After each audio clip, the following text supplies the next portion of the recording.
Intéressons-nous maintenant aux détails de la notification. Pour accéder au contenu d'une notification, il me suffit de cliquer sur la ligne.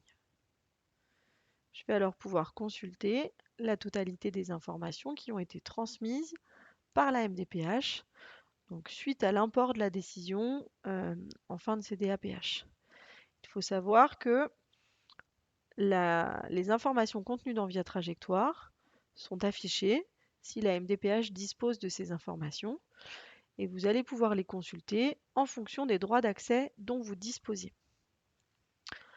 Le détail de la notification apparaît à gauche de l'écran et donc en déroulant finalement le contenu de la notification, je vais pouvoir accéder à tous ces éléments-là. Les éléments qui ne sont pas connus par la MDPH, qui n'ont pas été renseignés, sont affichés avec la mention « Aucune information concernant, là en l'occurrence, les mesures de protection n'a été transmise ». Par ailleurs, les informations qui relèvent strictement de la donnée médicale vous seront affichées comme telles si vous ne disposez pas des droits pour consulter les données médicales. Sur chaque notification, vous pouvez trouver désormais, depuis le mois de juin 2021, une petite case à cocher qui mentionne l'accord de l'usager et vous indique qu'avant d'avoir coché cette case, vous n'avez pas accès aux informations complémentaires qui nécessitent l'accord de l'usager. Alors il faut savoir que par défaut, toutes les informations visibles par le profil ESMS administratif, c'est-à-dire les informations sur l'usager et sur la décision d'orientation, sont automatiquement affichées. La coche de cette case accord de l'usager ne permet que de visualiser en plus les données d'évaluation et les données médicales si vous en disposez les droits.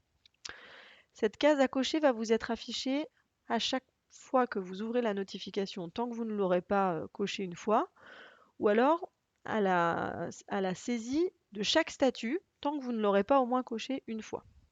Une fois que cette case est cochée, ça signifie que la case ne pourra plus être cochée, que vous n'aurez plus à faire cette action.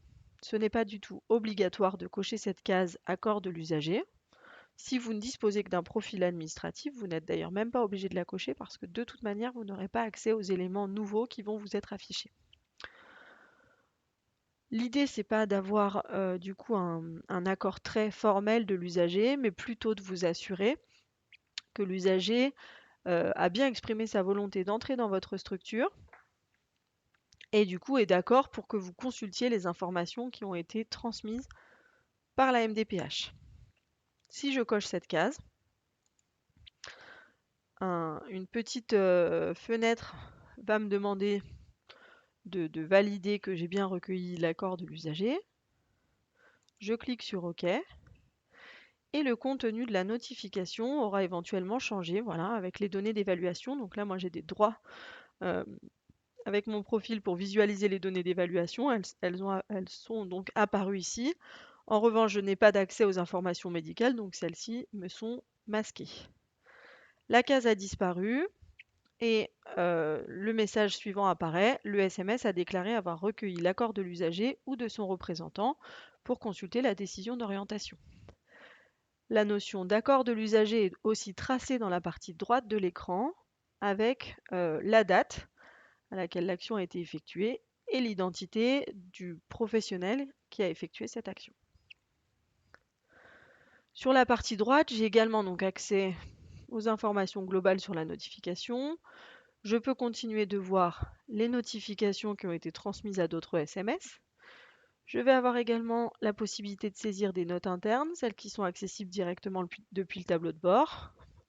Donc je peux renseigner des éléments relatifs au fonctionnement interne de l'établissement avec la famille, par exemple. Ces éléments vont être horodatés avec l'identité du professionnel qui a saisi ces informations et puis la date. Il s'agit juste d'une communication interne, donc de pouvoir échanger à la manière d'un post-it avec des collègues en interne, pouvoir tracer les différentes actions qui ont eu lieu sur la notif. Et puis, je retrouve tout en bas un historique de toutes les actions qui ont été réalisées sur cette notification.